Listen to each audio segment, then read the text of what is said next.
জুতা যে কতটা গুরুত্বপূর্ণ তা বিশেষ মুহূর্তে জুতা না ছিঁড়ে গেলে বোঝা যাবে না। হয়তো হতে পারে বাসায় অনেক জুতো থাকে, ৫-৬ জোড়া করে, তবে বিশেষ মুহূর্তে হাঁটার সময় যদি জুতো ছিঁড়ে যায় তাহলে বোঝা যায় যে জুতার মর্মটা কতটুকু ঠিক।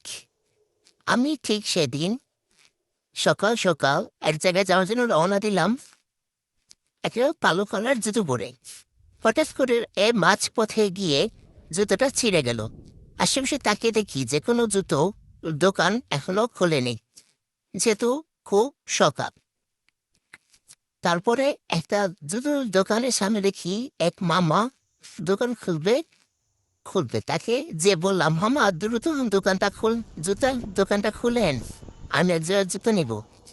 পরে লোকটাও বুঝতে পেরে তাড়াতাড়ি দোকানটা খুলে আমাকে এক জোড়া জুতো দিল, ওকে আমিও নিলাম।